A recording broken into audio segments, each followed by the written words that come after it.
When Luna accidentally enters the wrong apartment in New York, she finds more than shelter. She finds Damien, a guarded billionaire whose life changes with her knock. Before we get into the story, comment below where in the world you are watching.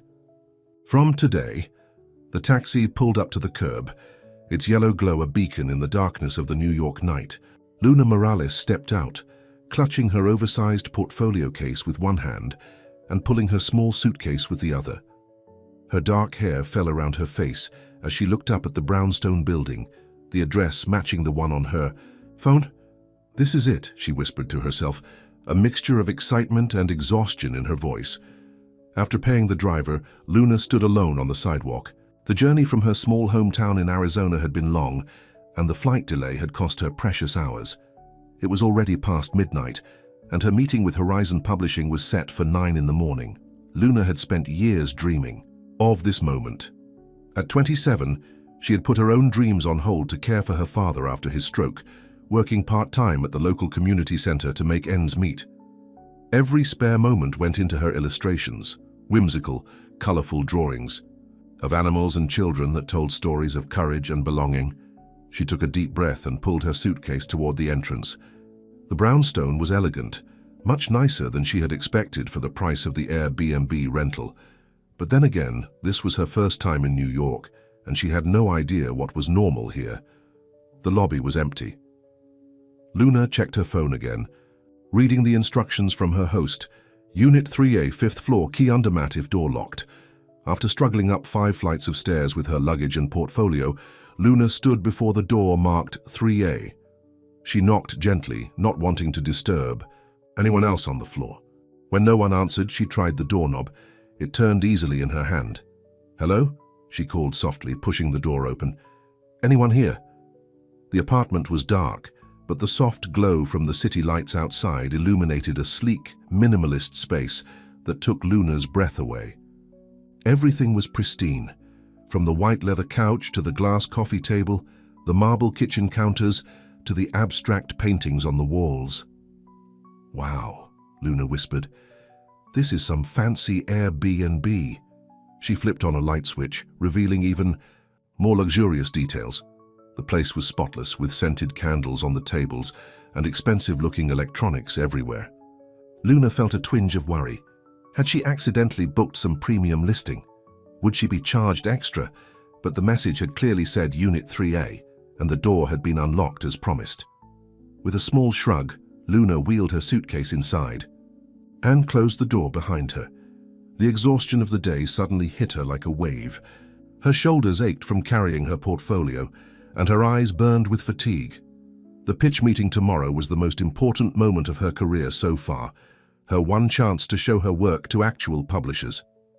"I need to freshen up," she said to herself, finding the bathroom after a quick exploration of the apartment.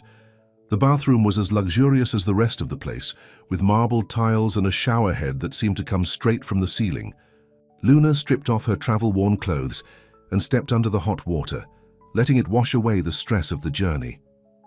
Afterward, wrapped in a plush towel, Luna noticed a soft grey hoodie hanging on the back of the bathroom door. It looked cozy and clean. "I'll just borrow this for now," she decided, slipping it on over her tank top and pajama shorts. It was much too big, falling almost to her knees, but it was warm and smelled like expensive cologne. In the living room, Luna carefully arranged her portfolio on the dining table, making sure everything was perfect for tomorrow. She took out her favorite piece, a drawing of a small red fox standing alone in a forest clearing, looking up at a star-filled sky.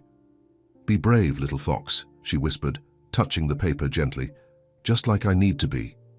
Too tired to find the bedroom, Luna grabbed a soft throw blanket from the back of the couch and curled up on its cushions. The lights of the city twinkled through the floor-to-ceiling windows, and Luna felt a strange mix of fear and hope as she closed her eyes. "Tomorrow," she murmured sleepily, "everything could change."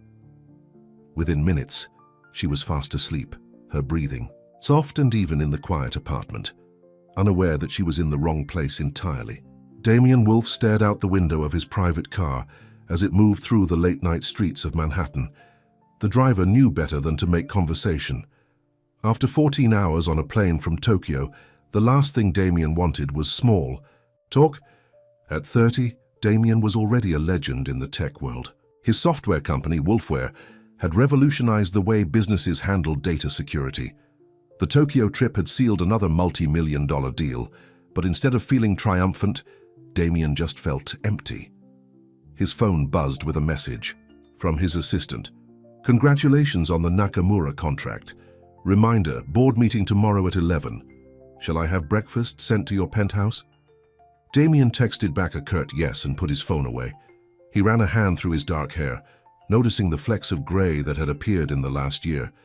Ever since his mother's death, he'd aged faster, worked harder, slept less. The car pulled up to his building, a converted brownstone in one of the most expensive neighborhoods in the city.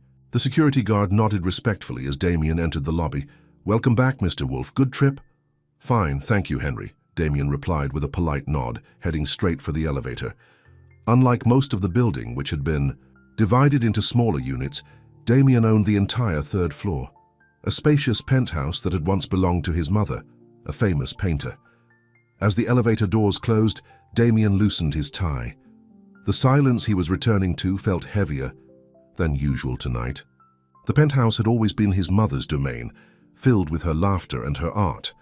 Now it was just a place where Damien slept between business trips. The elevator opened directly into his private foyer. Damien punched in his security code and pushed open the door to his apartment. The familiar scent of sandalwood greeted him, along with something else, something fresher, like citrus shampoo. Damien froze, his hand still on the doorknob. Someone was in his home. His first instinct was to call security, but then he saw her, a young woman curled up on his couch, fast asleep. She was small, with long, dark hair spilling over the edge of the cushions. She wore his old grey MIT hoodie, the one his mother had given him when he graduated. Around her on the floor were sheets of paper, drawings of some kind, and on the coffee table sat a professional portfolio case. For a long moment, Damien just stared. In his world of corporate sharks and tech geniuses, people didn't just show up in his home, wearing his clothes, surrounded by what looked like children's drawings. The woman stirred slightly in her sleep, her face peaceful and untroubled. Damien should have been angry, should have been calling the police. Instead, he found himself setting down his briefcase very quietly. He moved closer, careful not to wake her. One of the drawings caught his eye, a small red fox looking up at the stars. Something about it made his chest tighten unexpectedly. The woman shifted again and Damien straightened up. He cleared his throat softly and said, "This is a first." Luna's eyes flew open. For a second, she didn't know where she was. Then she saw the tall figure of a man standing over her, and panic shot through her body. She screamed, scrambling off the couch and backing away until she hit the wall. "Who are you?" she gasped, clutching the blanket around her like a shield. "What are you doing here?" Damien raised an eyebrow. "I think that's my question. This is my apartment." Luna's eyes darted around the room, taking in the expensive furniture, the view of the city, the stranger in his perfectly tailored suit. "Your apartment," she echoed, her face draining of color. "But this is 3A. My Airbnb." "This is 3A, Damien confirmed. "But it's not an Airbnb, this is my private residence." Luna's hand flew to her mouth. "Oh my God," she whispered. "Oh my God, I'm so sorry. The door was unlocked and the address matched, and I thought I must have the wrong building or—" Her eyes widened even further. "Oh no, I'm wearing your hoodie." The panic in her eyes was so genuine that Damien found himself fighting an unexpected urge to smile. He couldn't remember the last time he'd encountered someone so utterly unguarded. "The Mire. Airbnb must be in another building with the same address," he said. "Or maybe it's 3B, not 3A. Luna's face crumpled. 3B, she repeated, closing her eyes in mortification. The message did say 3B. I was so tired I mixed it up. She looked at him, her brown eyes wide with embarrassment. "I am so sorry. I'll get my things and go right away." She began frantically gathering her drawings from the floor, shoving them haphazardly into her portfolio case. Damien watched her, noticing the care with which she handled the papers despite her panic. "It's almost 2 in the morning. he said suddenly. Luna paused, looking up at him. I know, I'm sorry for waking you. I just got home, Damien cut her off, from Tokyo. But what I meant was, it's very late to be looking for another place. Luna bit, her lip clutching her portfolio to her chest. I'll figure it out, she said. There must be hotels nearby. At this hour, in this neighborhood? Damien shook his head. Everything will be either fully booked or charging triple rates. I'll manage, Luna insisted, although her voice wavered slightly. I've caused enough trouble already, Damien surprised. Himself with his next words, stay. Luna blinked, certain she had misheard him. What? Stay, Damien repeated, his voice level and calm. Just for tonight. I have a guest room you can use. In the morning you can sort out the mix-up with your actual rental. But why would you? Luna stammered. I'm a complete stranger who broke into your home. The door was unlocked, Damien pointed out, and you clearly aren't a burglar. Burglars don't usually take naps on the couch. For the first time, a small smile flickered across Luna's face. No, I guess they don't. She hesitated, looking at the door and then back at Damien. Despite his expensive suit and intimidating height, there was something about his eyes that made her pause. They were tired eyes, but not unkind. I have an important meeting in the morning, she said, as if trying to convince herself. I need to be rested. Then it's settled, Damien said, picking up his briefcase again. The guest room is down the hall, first door on the right. The bed should be made up. Luna stood frozen for a moment, clutching her portfolio like a lifeline. Thank you, she finally said, but I don't even know your name. Damien, he replied. Damien Wolf. I'm Luna, she offered. Luna Morales. Damien nodded, as if filing away the information. Good night, Luna Morales. Try not to break into any more apartments before morning. And with that, he disappeared down the hallway, leaving Luna standing in the middle of his living room wearing his hoodie, wondering if she had just made the biggest mistake of her life, or if something much stranger and more wonderful was beginning. Little did she know, Damien Wolf was wondering the exact same thing. Luna woke to the sound of quiet movement in the kitchen. For a moment, she stared at the unfamiliar ceiling, wondering where she was. Then the memories of the previous night came rushing back.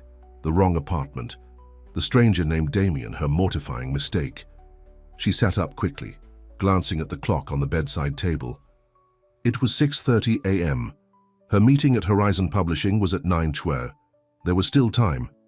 The guest room was as elegant as the rest of the apartment, cream-colored walls, expensive furniture, and a plush bed that felt like sleeping on a cloud. Luna had been too exhausted and embarrassed last night to fully appreciate it.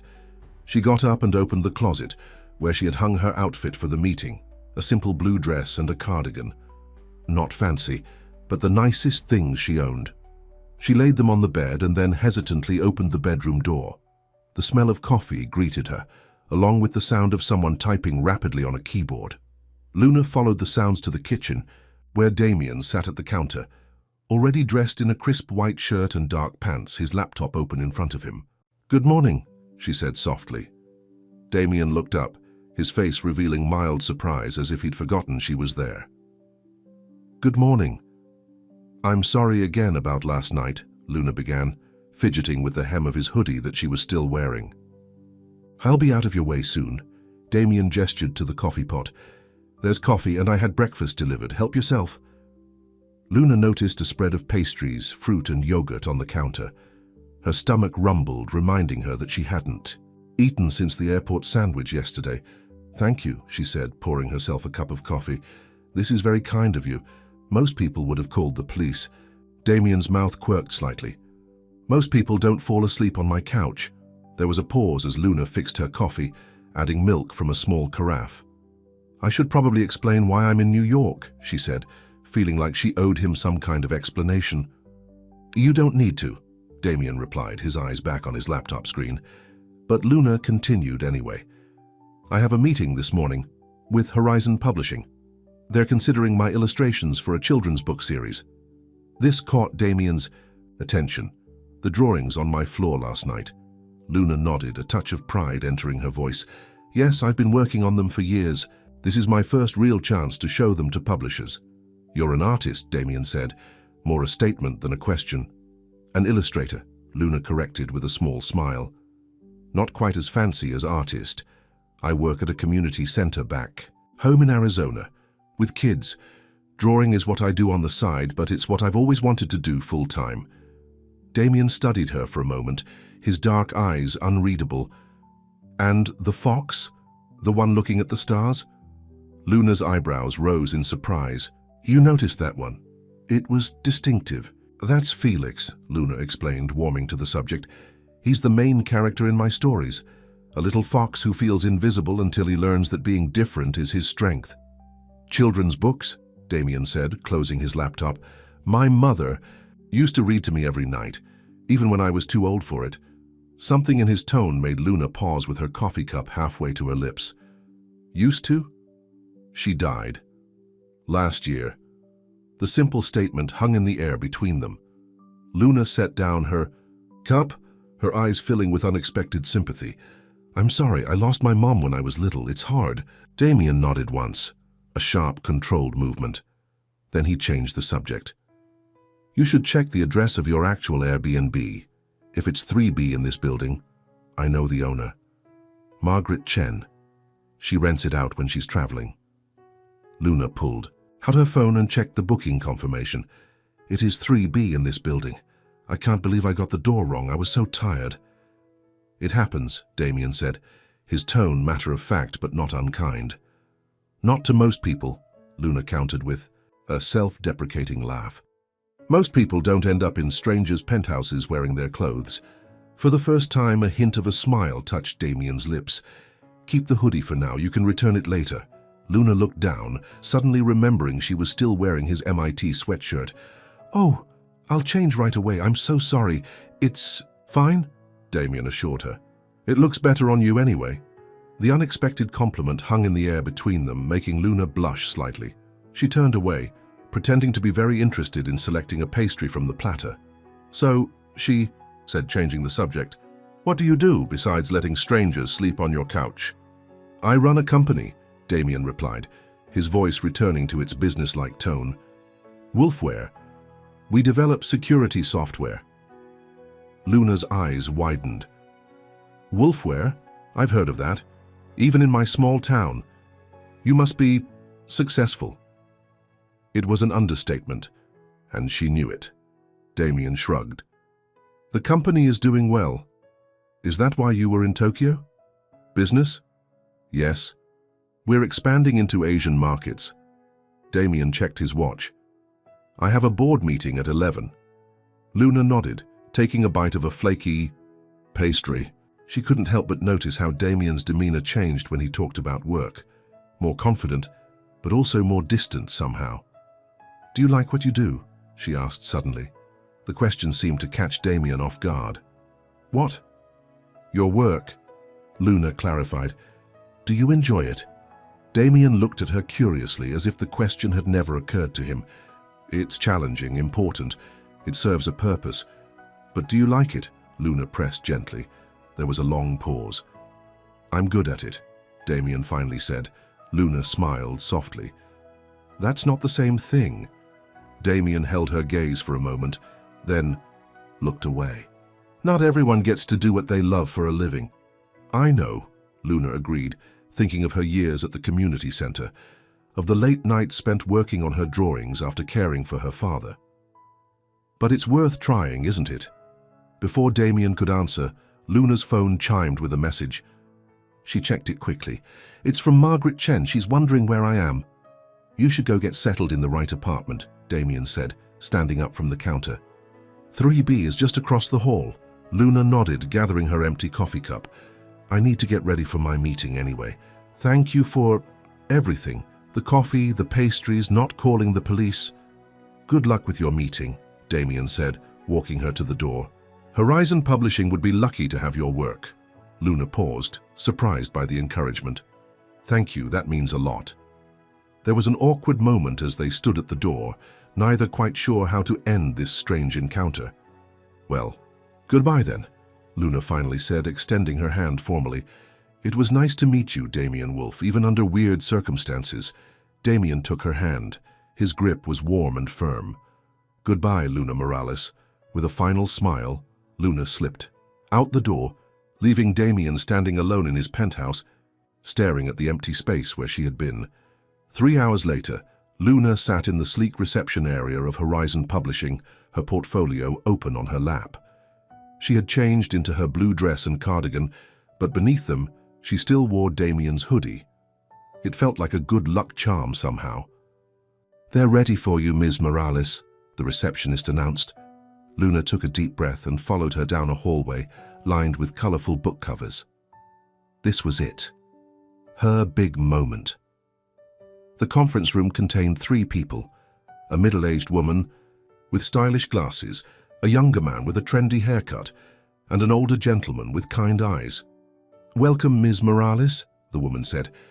"I'm Victoria Winters, head of children's publishing. This is Jason Lee, our art director, and George Hammond, our senior editor." Luna shook hands with each of them, trying to control her nervous energy. "Thank you for meeting with me. I'm very excited to show you my work." "We're intrigued by what we've seen in your portfolio submission," Victoria said. "Particularly your fox character. Felix, isn't it?" Luna nodded eagerly. "Yes, Felix the fox. He's the heart of the series I'm developing." She began laying out her illustrations on the conference table. Colorful scenes of Felix exploring forests, meeting other animals, looking up at starry skies with wonder in his eyes. "As you can see, Felix starts out feeling different from the other animals," Luna explained, her voice growing more confident as she talked about her creation. "He's small, he's sometimes scared, but he's curious. Each story shows him discovering that what makes him different also makes him special." Jason, the art director, picked up one of the drawings. "Your technique is interesting. Very warm, approachable." "Thank you," Luna said, hope rising in her chest. "I want children to feel like these are characters they can relate to." Victoria was examining the storyboard for the first book. "And you've written the text as well?" "Yes," Luna confirmed. "I envision it as a complete series. Felix Finds His Courage is the first book, followed by Felix Makes a Friend, and so on." George, who had been quiet until now, finally spoke. "Tell me, Ms. Morales, what makes this fox different from all the other animal characters in children's literature? What's his unique selling point?" Luna hesitated, caught off guard by the bluntness of the question. "Well, Felix isn't just any fox. He represents children who feel invisible or different. His journey is about finding strength in those differences." Victoria and Jason exchanged a look that made Luna's stomach sink. "Your work is very sweet, Ms. Morales," Victoria said carefully.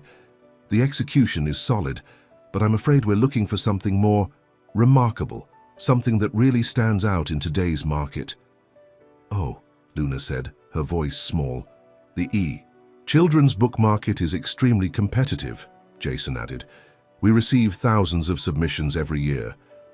"I understand," Luna managed to say, even as disappointment washed over her. "Your technical skills are good," Victoria continued, her tone gentle but firm.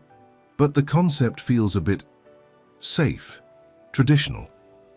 "We're looking for fresh voices, innovative approaches," George explained, "something that will grab attention in bookstores and online." Luna nodded, trying to keep her expression professional, even as she felt her dreams crumbling. "I see. We'd be happy to see more of your work in the future," Victoria offered. "Perhaps something with a more unique concept." "Thank you for the feedback," Luna said, beginning to gather her illustrations with trembling hands. "I appreciate you taking the time to meet with me." 20 minutes later, Luna stood on the sidewalk outside the Horizon Publishing building, clutching her portfolio to her chest. The spring air was warm, but she felt cold all over. "Sweet but unremarkable," she whispered to herself, repeating Victoria's words. Tears threatened to spill from her eyes, but she blinked them back furiously. She had spent years on these drawings. Years of staying up late after her shift at the community center, of sketching while sitting beside her father's hospital bed, of pouring her heart into creating a character that children could love. And it wasn't enough. Luna began walking aimlessly, not ready to return to the Airbnb. She needed time to process what had happened, to figure out what to do next. She had spent nearly all her savings on this trip, on the belief that her work was good enough. Before she knew it, she found herself in front of the Metropolitan Museum of Art. The grand steps were filled with tourists and art lovers enjoying the spring day. Luna sat down heavily, finally letting the tears come. She opened her portfolio and looked at Felix, the little fox who had been her companion through so many hard times. "I'm sorry," she whispered to the drawing. "I thought we were going to make it. Is this seat taken?" The familiar voice made Luna look up in shock. Standing there, holding 2 paper cups and looking slightly out of place among the casual museum-goers, was Damien Wolfe. "What are you doing here?" Luna asked, hastily wiping away her tears. Damien sat down beside her, offering her one of the cups. "Hot chocolate. You look like you need it." Luna accepted the cup, still staring at him in confusion. "But how did you know where I was?" "I didn't," Damien admitted. "I went to about 5 different publishing houses looking for you. Then I decided to try here. It seemed like somewhere an artist might go after a meeting." Luna couldn't process what she was hearing. "You were looking for me. Why?" Instead of answering directly, Damien reached into his suit jacket and pulled out a small frame. Inside was Luna's drawing of Felix looking up at the stars, the one she had left on his counter that morning. "You forgot this," he said, handing it to her. "I thought you might want it back." Luna took the frame, her fingers brushing against his. "You framed it." "It deserved to be," Damien said simply, the kindness of the gesture coming after the crushing disappointment of her meeting broke something open inside Luna. Fresh tears spilled down her cheeks. "They didn't like it," she said, her voice cracking. "They said it was sweet but unremarkable, that it wouldn't stand out in the market." Damien was quiet for a moment, looking at the drawing in her hands. "They're wrong." Luna gave a watery laugh. "You don't know anything about children's books." "No," Damien agreed, "but I know what it's like to look at the stars and feel alone. I know what it's like to be different. And when I saw your fox doing the same thing, it mattered to me." Luna looked at him, really looked at him for the first time. Behind his confident exterior, she could see something familiar, the same loneliness that had inspired her to create Felix in the first place. "Why are you really here, Damien?" she asked softly. Damien met her gaze directly. "I don't know," he admitted. When you left this morning, the penthouse felt empty again, and I realized I didn't want it to." The honesty of his answer took Luna's breath away. "Come back with me," Damien said suddenly. "Let's make something unforgettable out of tonight, something that stays." Luna looked down at the framed drawing in her hands, then back at Damien. A small smile began to form on her lips, broken and blooming all at once. "Only if the fox gets a second chance too," she said. Damien stood and offered her his hand. "I think we can arrange that." As they began walking back toward the brownstone, Damien turned to her. "You think it was really a mistake? The door, I mean." Luna answered without looking at him, her voice soft but certain. "No, I think it was the only one I was meant to knock on." And for the first time in months, maybe years, Damien Wolfe smiled, really smiled, as they made their way through the busy New York streets, back to a penthouse that no longer felt quite so empty. The next morning, Luna woke up in the guest room of Damien's penthouse. For a moment, she wondered if the events of the previous day had been a dream. The disastrous meeting at Horizon Publishing, Damien finding her on the museum steps, his unexpected kindness, but the framed drawing of Felix the fox on the bedside. Table confirmed it had all been real. Luna reached out and touched the frame gently, still amazed that Damien had taken the time to preserve her work this way. She got dressed quickly and made her way to the kitchen, where she found Damien already up, wearing casual clothes for the first time since she'd met him, jeans and a simple black t-shirt that made him look younger, more approachable. "Good morning," he said, sliding a cup of coffee toward her. "Sleep well?" Luna nodded, accepting the coffee gratefully. "Better than I expected, actually. I thought I'd be up all night crying over my failed career." Damien frowned slightly. "One rejection isn't a failed career." "It feels like it," Luna sighed, sitting down at the counter. I put everything into this trip, all my savings, all my hopes. So what's next? Damien asked, his tone practical rather than pitying, which Luna appreciated. She shrugged, wrapping her hands around the warm coffee mug. Go home, I guess. My Airbnb booking ends tomorrow. My return flight is the day after. And then what, back to the community center? Yes, Luna said, trying to sound more positive than she felt. The kids there love my drawings at least, and my dad needs me around. Damien was quiet for a moment, studying her over the rim of his coffee cup. You mentioned your father before. He's ill. He had a stroke 5 years ago, Luna explained. He's stable now, but he needs help with daily things. My aunt is staying with him while I'm here. Damien nodded thoughtfully. And your illustrations? Will you keep working on them? Of course, Luna said without hesitation. Felix isn't going anywhere. I'll keep trying. Maybe submit to other publishers. A small smile touched Damien's lips. Good. Luna looked at him curiously. You cancelled your board meeting yesterday to look for me. Why? The direct question seemed to catch Damien off guard. He set down his coffee cup, his expression becoming more guarded. It wasn't important. A board meeting for a major tech company? I think that's pretty important. Damien shrugged. They rescheduled. Luna waited, sensing there was more he wasn't saying. After a moment, Damien sighed. When you left yesterday morning, I found a note you'd written on the back of your drawing. For the man who let the wrong girl stay. Thank you for giving her the right kind of night. Luna blushed slightly, remembering the impulsive note she'd scribbled. I wanted to thank you properly. No one's ever left me a note like that before, Damien said quietly. No one's ever...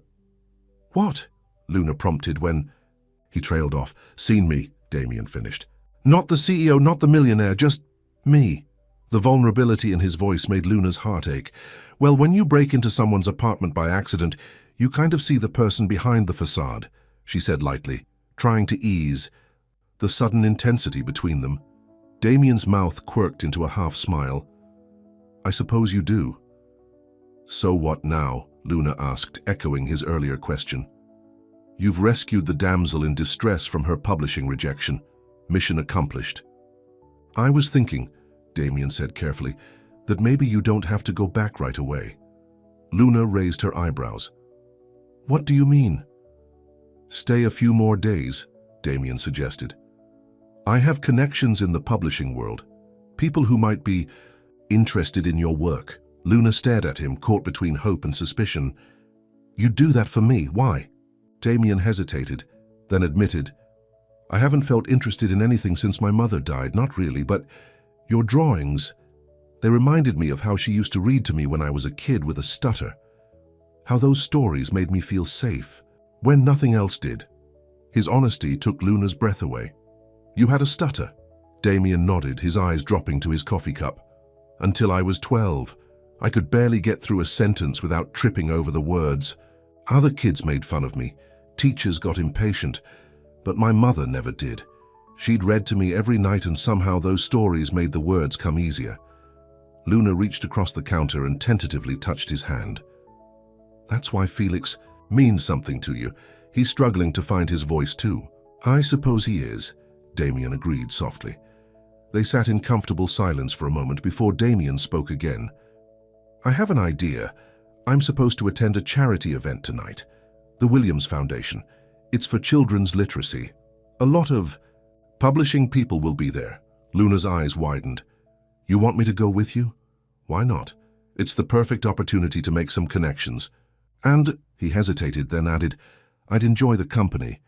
But I don't have anything to wear to a fancy charity event, Luna protested, gesturing to her simple dress. Damien smiled, a real smile that transformed his serious face. I think we can solve that problem. 2 hours later, Luna stood in an upscale boutique on Fifth Avenue, surrounded by dresses that cost more than she made in a month at the community center. This is ridiculous, she whispered to Damien as a saleswoman brought over yet another elegant gown for her to try. I can't let you buy me a dress. Consider it an investment in your career, Damien replied calmly. If you're going to meet publishers, you should look the part. Luna wanted to argue further, but the saleswoman was already ushering her into a fitting room with an armful of dresses. With a helpless glance back at Damien, Luna allowed herself to be led away. The fifth dress was the one, a deep emerald, green that made her dark eyes shine and complemented her olive skin perfectly. When Luna stepped out of the fitting room, even the saleswoman gasped. "That's the one," she declared. Damien, who had been checking emails on his phone, looked up. For a long moment he just stared, his expression unreadable. "Well?" Luna asked nervously, smoothing down the silky fabric. "Is it too much?" "It's perfect," Damien said, his voice slightly rough. "You look beautiful." The simple compliment brought a flush to Luna's cheeks. "Thank you." After the boutique, they stopped for lunch at a small cafe. Luna still couldn't quite believe the turn her trip had taken, from sleeping on a stranger's couch by mistake to preparing for a charity gala with one of New York's most eligible bachelors. "Tell me about your mother," she said as they waited for their food. "She sounds like an amazing woman." Damien's face softened. "She was. Gabriella Wolf. She was a painter, quite well known in the art world. The penthouse was her studio before it was my home." "Wait," Luna said, nearly choking on her water. "Your mother was Gabriella Wolf?" "The Gabriella Wolf. I studied her work in my art classes. Her use of color was incredible." Damien nodded, pleased by her recognition. "She would have liked you and your fox." "The paintings in your apartment," Luna realized. "Are they hers?" "Most of them," Damien confirmed. "I kept her studio mostly intact. I couldn't bear to change. That's why it feels like a gallery," Luna said softly. "It was." Damien was quiet for a moment, then admitted, "After she died, I threw myself into work. The Tokyo deal, expanding the company, board meetings. It was easier than being in that empty penthouse, surrounded by her art but not her voice. And then I showed up and ruined your perfect avoidance strategy," Luna said with a gentle smile. Damien actually laughed, a short, rusty sound like he was out of practice. Something like that. Their food arrived and the conversation shifted to lighter topics. Luna told Damien about growing up in Arizona, about the community center where she worked, about the children who had inspired many of her characters. "One little boy, Miguel, he's the real-life Felix," she explained, her face animated. "He was so shy when he first came to the center, wouldn't speak to anyone, but he loved to draw. We connected through art when words were too hard." "And now?" Damien asked. Luna smiled proudly. "Now he's the first to raise his hand in group activities. Art gave him a voice." "Just like stories gave me mine," Damien said thoughtfully. After lunch, they walked through Central Park, enjoying the spring sunshine. Luna couldn't help noticing how different Damien seemed today, more relaxed, less guarded. "You should skip. Work more often," she teased as they strolled past the boating lake. "It suits you. My assistant would have a heart attack," Damien replied. "According to her, I haven't taken a day off in over a year." "That's not healthy," Luna frowned. Damien shrugged. "It's been a difficult year." "I understand that," Luna said softly. "After my dad's stroke, I didn't do anything but work and take care of him for months. But eventually, I realized I needed to find joy again, or I'd break." "And did you?" "Find joy?" Luna nodded. "In my drawing, in creating Felix's world, even when everything else felt overwhelming, I could escape there for a little while." Damien looked at her with new understanding. "That's what my mother's stories did for me as a child. They were an escape." "Exactly," Luna agreed. "That's why children's books matter. They're not just entertainment. They're lifelines sometimes." As they made their way back to the brownstone to prepare for the evening's gala, Luna felt a strange mixture of excitement and anxiety. She was about to enter Damien's world, a world of wealth and influence that was completely foreign to her. "What if I embarrass you tonight?" she asked as they rode the elevator up to his penthouse. "I don't know the first thing about high society charity events." "You won't embarrass me," Damien assured her. "Just be yourself. That's what makes you special." Luna looked at him in surprise. "You think I'm special?" The elevator doors opened before Damien could answer, but the look in his eyes told Luna everything she needed to know. The Williams Foundation Charity Gala was held in the grand ballroom of the St. Regis Hotel. As Damien and Luna entered, heads turned. Luna clutched her small clutch purse nervously, feeling out of place despite her beautiful dress. "Everyone's staring," she whispered to Damien. "Because you look stunning," he replied, placing a reassuring hand on the small of her back. "And because they're wondering who you are." "Who am I supposed to be?" Luna asked, suddenly realizing they hadn't discussed this. "Luna Morales, talented children's book illustrator," Damien said simply. "No need to complicate it." As they moved through the crowd, Damien was stopped frequently by people wanting to greet him. Luna was impressed by the respect he commanded, though she noticed that most interactions were formal and businesslike. "Damien." A striking woman in her 50s approached, air-kissing Damien on both cheeks. "We've missed you at these events. And who is this lovely young woman?" "Eleanor, this is Luna Morales," Damien introduced them. "Luna Eleanor Williams. The foundation is her creation." "It's an honor to meet you," Luna said, shaking the woman's hand. "Luna is a children's book illustrator," Damien added. "Her work is extraordinary." Eleanor's eyes lit up with interest. "Is that so? We're always looking to partner with talented artists for our literacy programs. Perhaps you could show me your portfolio sometime." "I'd love that," Luna replied, her heart racing with excitement. As the evening progressed, Damien introduced Luna to several key figures in the publishing world, always describing her work with genuine admiration. Luna found herself engaged in conversation with editors and literary agents who seemed genuinely interested in her vision for Felix the Fox. "Your concept actually sounds quite refreshing," said Martin Green, a senior editor at Crescent Publishing. "We've been looking for stories that address emotional intelligence in an accessible way." "That's exactly what Felix is about," Luna explained eagerly, "finding strength in sensitivity, learning that being different isn't a weakness." "I'd like to see your portfolio," Martin said, handing her his business card. "Can you come by our offices tomorrow?" Luna accepted the card with trembling fingers. "Absolutely, thank you so much." As Martin moved away, Luna turned to Damien with wide eyes. "Did that just happen? Did I just get a meeting with Crescent Publishing?" Damien smiled. "You did, and it won't be the last. Your talent is doing the work. I'm just making the introductions." "Thank you," Luna said, her voice thick with emotion, "for believing in me, for all of this." Their eyes met, and for a moment, the crowded ballroom seemed to disappear around them. Then someone tapped Damien on the shoulder, breaking the spell. "Damien Wolf, I thought that was you." Luna turned to see a tall, elegant woman with platinum blonde hair and a too-perfect smile. The woman barely glanced at Luna before focusing. "Entirely on Damien, Vanessa," Damien said, his voice cooling noticeably. "I didn't know you'd be here." "Oh, I never miss Eleanor's galas," Vanessa replied, her hand lingering on Damien's arm. "We've missed you at the club. The merger discussions aren't the same without you." "I've been busy," Damien said shortly.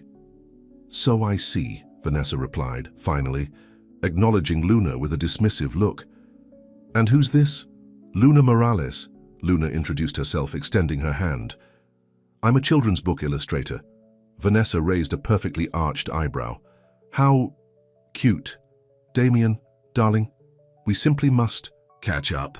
I have some fascinating insights about the Nakamura contract that you should hear." Luna felt suddenly out of place. The easy confidence she'd been building throughout the evening wavered as she realized how little she knew about Damien's world. "Why don't I get us some drinks?" she offered, wanting to give Damien space to talk business. "That's not necessary," Damien started to say, but Vanessa cut in. "What a thoughtful girl. Champagne for me, please." Before Damien could object, Luna slipped away into the crowd, making her way toward the bar. As she waited for the bartender, she overheard two women talking nearby. "Who is that girl with Damien Wolf?" one asked. "No idea," the other replied. "But did you see Vanessa's face? She thought she had him locked down after Gabriella died. Well, she's been practically running his social calendar since the funeral. I heard she's positioning herself for a merger of more than just their companies." Luna tried to ignore the conversation, but the words stung. She suddenly felt like an intruder in Damien's life, a complication he didn't need. By the time she returned with the drinks, Vanessa had moved even closer to Damien, her hand now resting intimately on his chest as she spoke. Luna hesitated, not wanting to interrupt. Damien looked up and saw her standing there. Something in his expression changed, softened, as he gently stepped away from Vanessa. "Luna," he said, reaching for her. "There you are." Luna handed him his drink, trying to mask her discomfort. "I should let you catch up with your friend. It sounds like you have business to discuss." "Actually," Damien said firmly, "we were just finishing. Vanessa, if you'll excuse us, I promised Luna I'd introduce her to Richard Blackwell. He's looking for new talent for his children's imprint." Vanessa's smile tightened. "Of course. Lovely to meet you, Lisa." "Luna," Damien corrected as he guided Luna away with a hand on her back. When they were out of earshot, Luna said quietly, "You didn't have to do that." "I don't want to get in the way of your business." Damien stopped walking and turned to face her. "You're not in the way. Vanessa is... She's the daughter of one of our board members. She's been trying to forge both a business and personal connection. For months, I'm not interested." "In which part?" Luna asked before she could stop herself. Damien's gaze was steady. "Either. Both." The honesty in his eyes made Luna's heart beat faster. Before she could respond, they were interrupted by the sound of tinkling glass as Eleanor Williams called for everyone's attention for a speech. As the crowd quieted and turned toward the small stage, Damien's hand found Luna's, his fingers intertwining with hers. The simple gesture said more than words could have. Together they listened as Eleanor spoke passionately about children's literacy and the power of stories to change lives. Luna felt the truth of those words deeply. Stories had changed her life, had changed Damien's. And now somehow their stories had become intertwined through a simple wrong door. As the night drew to a close, Luna had collected 5 business cards from publishing professionals who wanted to see her portfolio. The rejection from Horizon Publishing no longer seemed like the end of the world. It was just one closed door in a hallway of possibilities. "Ready to go?" Damien asked, as the crowd began to thin. Luna nodded, a contented smile on her face.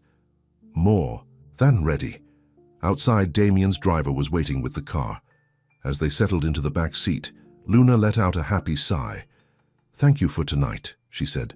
"For everything." Damien looked at her, his expression more open than she had ever seen. "Tess, Luna, there's something I need to tell you." "What is it?" she asked, suddenly concerned by his serious tone. Damien took a deep breath.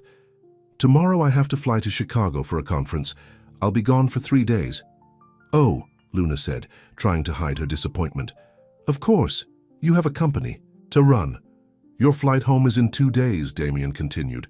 "Which means we'll miss each other," Luna finished for him, her heart sinking. "It's okay. This was always going to be temporary, right? A stranger in your penthouse, a few magical days in New York." Damien was quiet for a moment, then said, "What if it wasn't?" Luna blinked in confusion. "What do you mean?" "Stay," Damien said simply. "Cancel your flight. Stay in New York.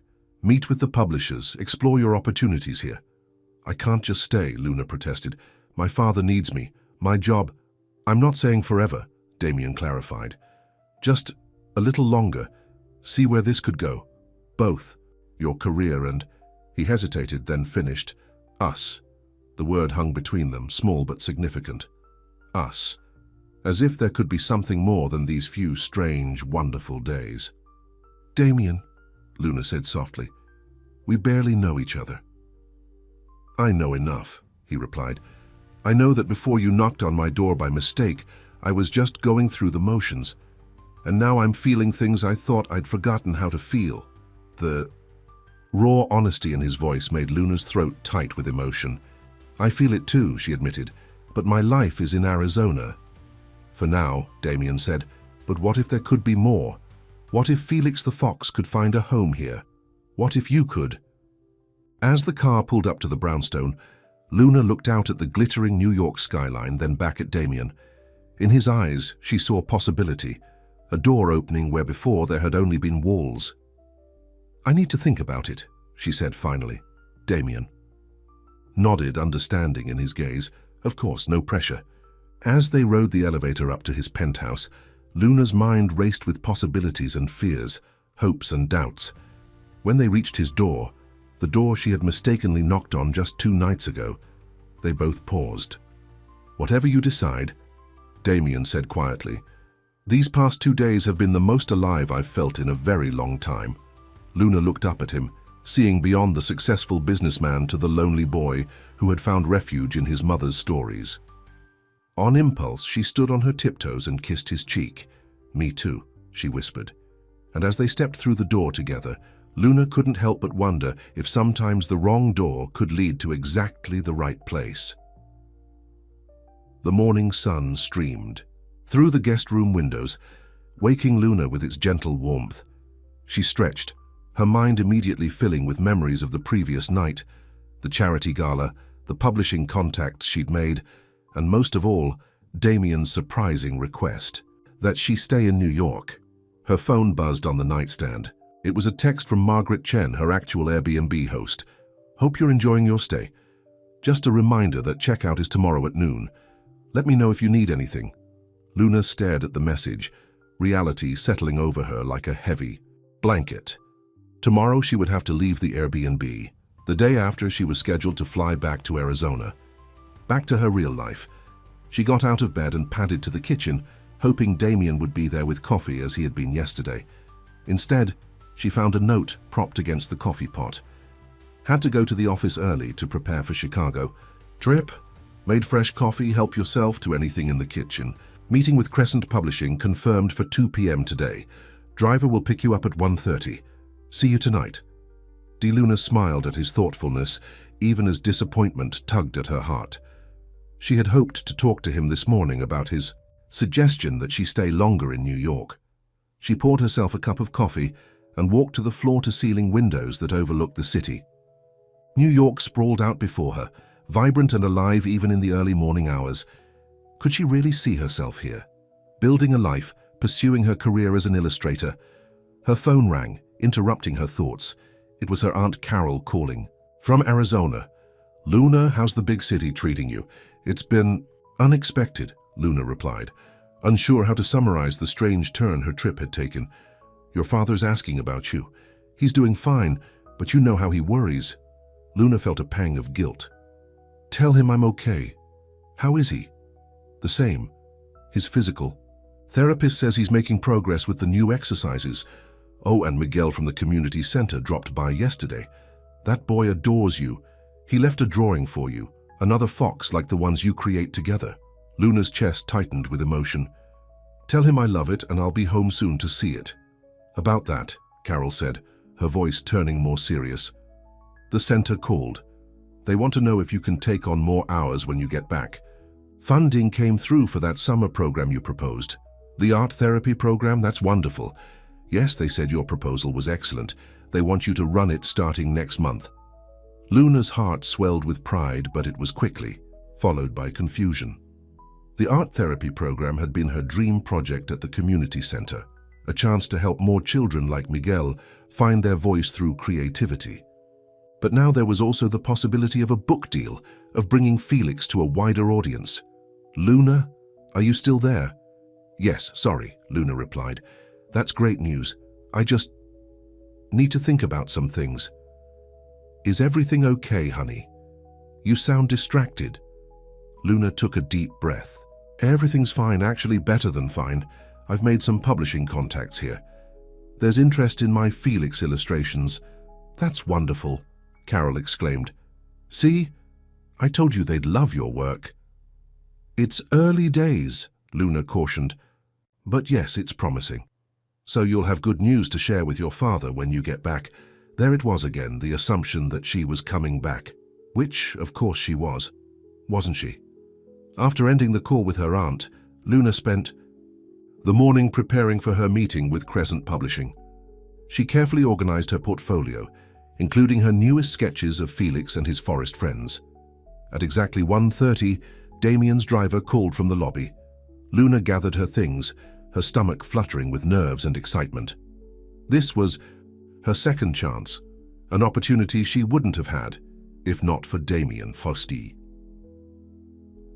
Crescent Publishing was housed in a sleek modern building in Midtown, The receptionist greeted Luna warmly and led her to a spacious conference room where Martin Green, the editor she had met at the gala, was waiting with 2 colleagues. "Luna, thank you for coming on such short notice," Martin said, shaking her hand. "This is Priya Sharma, our art director, and James Wilson, our marketing director." Luna shook hands with each of them, trying to project confidence despite her racing heart. "We're very intrigued by what Damien Wolf told us about your work," Priya said. "And after our conversation last night, I'm eager to see more." "Thank you for the opportunity," Luna replied, opening her portfolio. "As I mentioned, my series focuses on Felix, a young fox who feels different from the other animals in his forest. For the next hour, Luna presented her illustrations and story concepts. Unlike her meeting at Horizon Publishing, this time the response was overwhelmingly positive. "Your attention to emotional nuance is remarkable," Priya commented, examining a drawing of Felix looking sad and alone while other animals played together nearby. "Children will identify with this immediately." "I particularly like how you've created a complete world," Martin added. "The supporting characters each have their own distinct personalities." James, the marketing director, had been quiet for most of the meeting, but now he leaned forward. "We've been looking for a series that addresses emotional intelligence and resilience.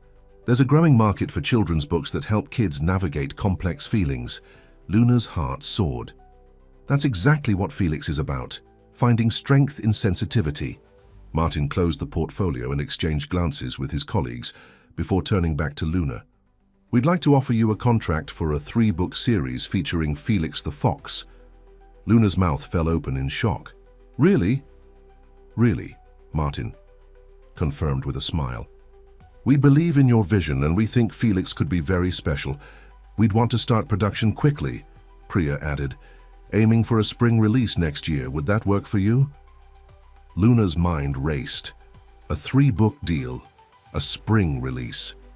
It was everything she had dreamed of, but it would mean staying in New York, at least part-time, for the foreseeable future. "Could I have a few days to think about it?" she asked, her voice steady despite her inner turmoil. "Of course," Martin said, though he looked a bit surprised. "We'll have contracts drawn up in the meantime. But I should mention, this kind of project really requires the artist to be in New York for regular meetings and collaboration." "I understand," Luna nodded. "I just need to work through some personal logistics." As Luna left the Crescent Publishing offices, her emotions were a jumble of elation and anxiety. She had been offered her dream job, but accepting it would mean major changes to her life in Arizona. What about her father? The community center? The children who counted on her? Lost in thought, she didn't notice the sleek black car waiting at the curb until the driver opened the door for her. "Miss Morales, Mr. Wolf sent me to take you wherever you'd like to go." Luna smiled gratefully. "Thank you. Could you take me to Central Park, please? I need some fresh air to think." The driver nodded and held the door for her. 20 minutes later, Luna was walking along the winding paths of Central Park, trying to sort through her conflicting emotions. Her phone buzzed with a text from Damien. "How did the meeting go?" Luna typed back, "They offered me a 3-book deal for Felix." Damien's response came immediately. "That's incredible. Congratulations. We should celebrate tonight." Luna smiled at his enthusiasm, but didn't reply right away. Instead, she found a bench overlooking the lake and sat down, watching families and couples enjoying the spring afternoon. A little boy nearby was feeding ducks with his mother, laughing with delight each time a duck came close. The scene reminded Luna of the children at her community center, of the joy she found in helping them express themselves through art. Could she really leave all that behind? For a new life in New York? For a publishing deal? For Damien? It had only been 3 days since she accidentally knocked on his door. 3 days since a stranger became something more. Was that enough time to make such a life-changing decision? Luna pulled out her sketchbook and began to draw, letting her thoughts flow through her pencil.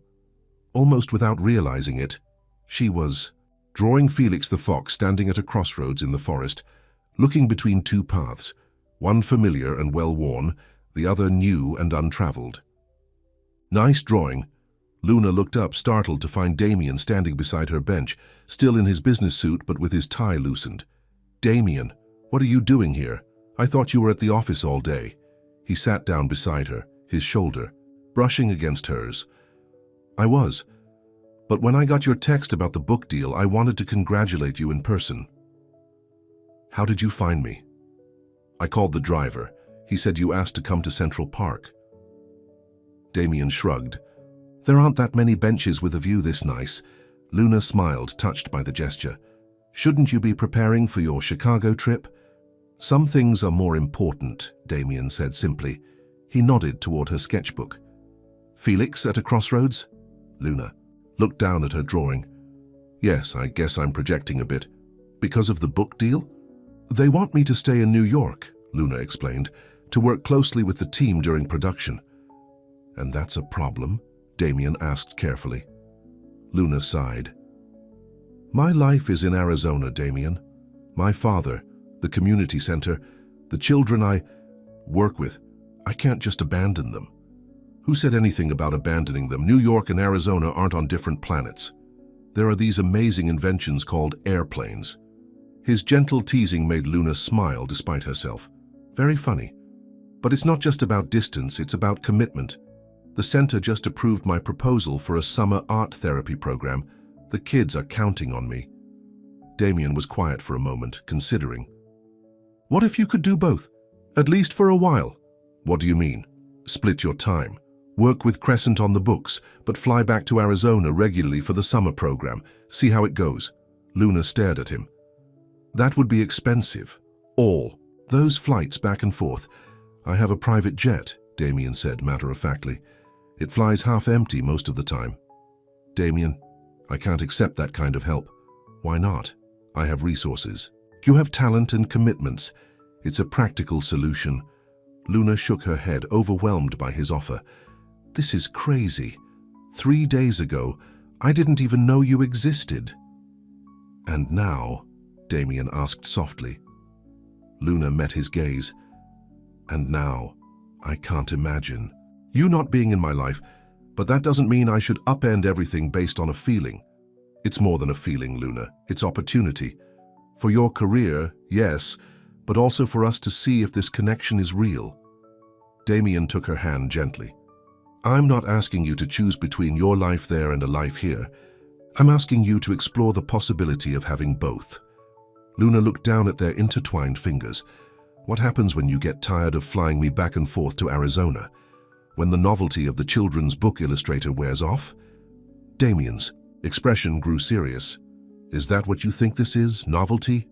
"I don't know what this is," Luna admitted. "It's all happened so fast." "For me too," Damien said. "But I know one thing. When you mistakenly walked into my life, something changed, something important." A light rain began to fall, droplets speckling the pages of Luna's sketchbook.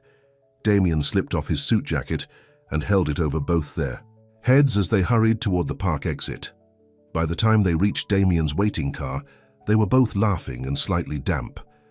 As they settled into the back seat, Luna felt some of her anxiety lifting. Damien had a point. Why did this have to be an all-or-nothing decision? "Let's get back to the penthouse and dry off," Damien suggested. "I still need to pack for Chicago, and we should celebrate your book deal properly." Back at the penthouse, Luna changed into dry clothes while Damien ordered dinner. They ate by the window, watching the rain transform the city into a glittering landscape of lights and reflections. "When do you leave tomorrow?" Luna asked as they finished their meal. "Early 7 a.m. flight," Damien replied. "I'll be back on Saturday.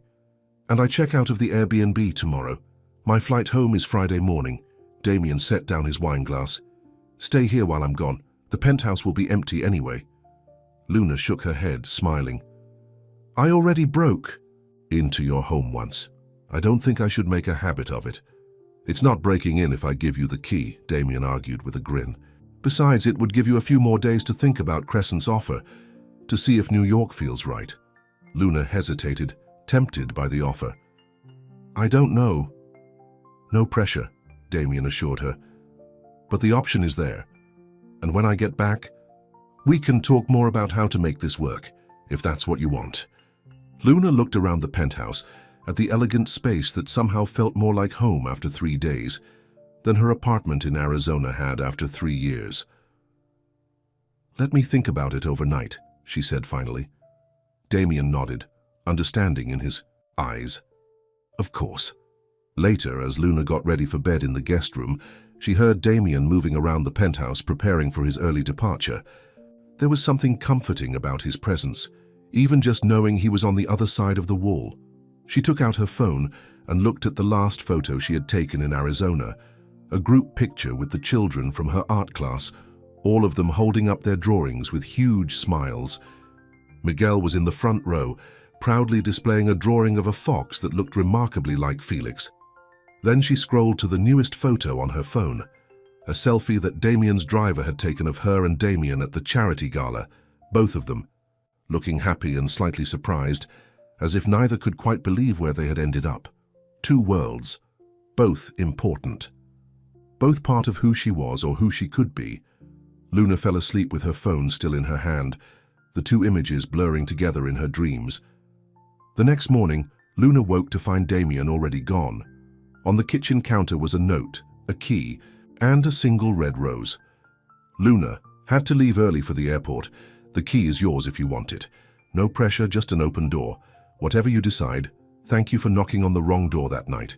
It turned out to be exactly the right one for me. Damien?" Luna picked up the rose, touching its soft petals as she read the note again.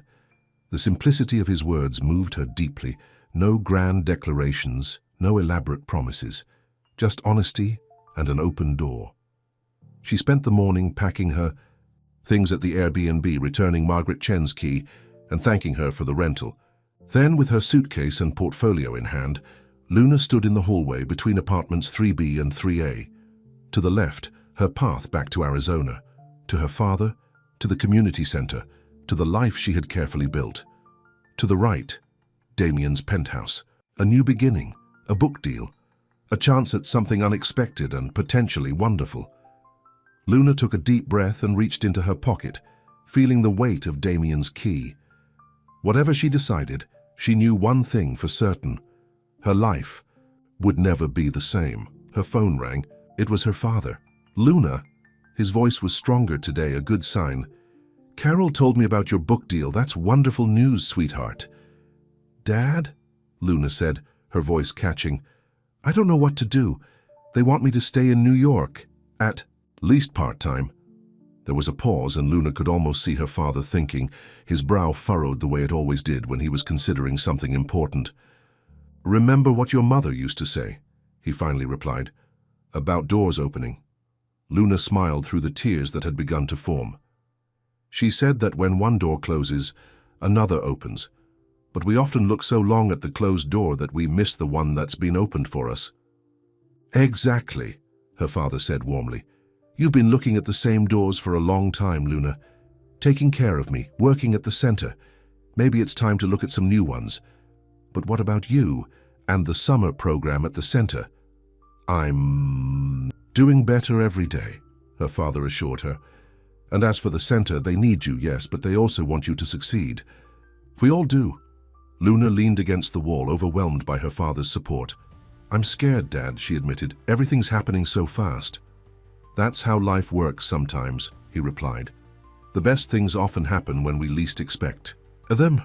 Like when your mother spilled coffee on me at that diner and ruined my favorite shirt." Luna laughed through her tears. She'd heard the story of how her parents met 100 times, but it never failed to make her smile. "Take a chance, Luna," her father urged gently. "You can always come back if it doesn't work out, but you'll never know if you don't try." After saying goodbye to her father, Luna stood in the hallway for another long moment. Then, with a deep breath, she turned to the right and slid Damien's key into the lock of apartment 3A. The penthouse felt different with Damien gone, quieter, but somehow still welcoming. Luna wheeled her suitcase to the guest room and unpacked her few belongings. Then she set up her drawing materials on the dining table, where the light from the windows created perfect conditions for working. For the next 3 days, Luna divided her time between working on her Felix illustrations and exploring New York.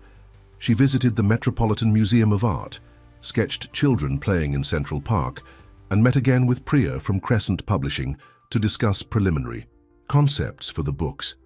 In the evenings, she spoke with her father and aunt, worked out details for the summer program at the community center, and exchanged text messages with Damien. Their conversations were light but meaningful, building a bridge between their brief time together and whatever might come next. On Saturday morning, Luna woke early and went to the kitchen to make coffee. She was setting out 2 mugs when she heard the front door open. Damien stood in the doorway, his travel bag in hand, looking tired but happy. "You stayed," he said simply. Luna nodded. "I stayed." They looked at each other across the room, both aware of the significance of the moment. Then Luna held up the coffee pot. "Coffee? You look like you could use some." Damien smiled and set down his bag. "I'd love some." As they sat at the counter, sipping their coffee in comfortable silence, Luna finally shared her decision. "I'm going to take the book deal," she said, "but I'm also going to honor my commitment to the summer program in Arizona. I'll split my time between both places, at least for now." Damien nodded, his eyes warm with understanding. "That sounds like a good plan." "I can't accept your offer to use your private jet, though," Luna added firmly. "That's too much. I'll find affordable flights. We can discuss that later," Damien replied with a smile that suggested the discussion was far from over. Luna took a deep breath. "There's something else. If I'm going to be in New York part-time, I'll need to find an apartment. Something small, affordable." "Stay here," Damien interrupted. "The penthouse has plenty of space, the guest room is already yours, and I'm away on business often enough that you'd have privacy when you need it." Luna hesitated. "Damien, we barely know each other. Living together, even part-time, is a huge step. So then let's get to know each other," he suggested. "Day by day, no pressure, no expectations, just possibility." Luna looked around the penthouse, at the space that had accidentally become part of her story. Then she looked at Damien, this man who had opened his door to her in more ways than one. "I've never been very good at taking chances," she admitted. "I'm the careful one, the planner." "And how has that worked out for you?" Damien asked gently. Luna thought about the years of playing it safe, of putting her dreams on hold. "Not as well as I'd like," she conceded. "So maybe it's time for something different." Damien reached across the counter and took her hand. "Let me tell you something my mother used to say. She said that life is like a blank canvas. You can sketch it out carefully with a pencil, planning every detail, or you can splash paint on it boldly and see what beautiful accidents emerge." Luna smiled, recognizing the wisdom in his words. "Your mother sounds like she was an amazing woman." "She was," Damien agreed, "and she would have loved you and your fox." The simple statement, so full of meaning, made Luna's heart swell. On impulse, she got up from her stool, walked around the counter, and wrapped her arms around Damien in a hug. Surprised but pleased, Damien returned the embrace, holding her close as if he'd been waiting for this moment without realizing it. "So," he said softly against her hair, "what do you say? Will you stay? At least long enough to see if this story of ours has a happy ending?" Luna pulled back slightly, looking up into his eyes. "I think our story is just beginning, Damien Wolfe. And yes, I'll stay." 1 month later, Luna stood in the community center in Arizona, surrounded by children eagerly showing her their artwork. The summer art therapy program was in full swing, with classes every morning and special workshops in the afternoons. "Miss Luna, look at my fox," Miguel called, holding up a colorful drawing. "He's brave now, just like Felix in your book." Luna knelt down beside the boy, admiring his creation. "He looks very brave, Miguel. I think he's ready for an adventure." "Just like you," Miguel said with a grin. "Dad says you're having a big adventure in New York." Luna smiled, touched by the child's perception. "I am, but I'll always come back to visit. This place is still my home too." Later that evening, Luna sat on the porch swing at her father's house, enjoying the Arizona sunset. Her father joined her, moving slowly but steadily with his cane. "So how's the New York life treating you?" he asked as he settled beside her. "And that young man of yours?" Luna felt a blush creep into her cheeks. "It's good, Dad. Different." But good, Damien is... She paused, searching for the right words. He's unexpected, in the best way. Her father nodded approvingly. Those are the best kind. Your mother was unexpected too. I miss her, Luna said softly. I wish she could see all this happening. She can, her father assured her, patting her hand.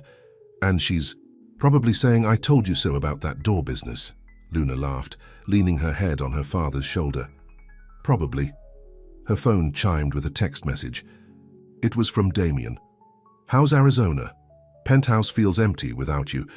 Felix and I are counting the days until you're back. Attached was a photo of Damien holding up one of her Felix drawings next to his own attempt at sketching the fox character. His version was charmingly awful, with lopsided ears and a crooked smile. Luna showed the photo to her father, who chuckled appreciatively. He's trying. That's a good sign. He is, Luna agreed warmly. She typed a reply. Arizona is beautiful, as always. Dad says hello. I'll be on the 7 p.m. flight tomorrow. Tell Felix I miss him too. After a moment's hesitation, she added, and I miss you.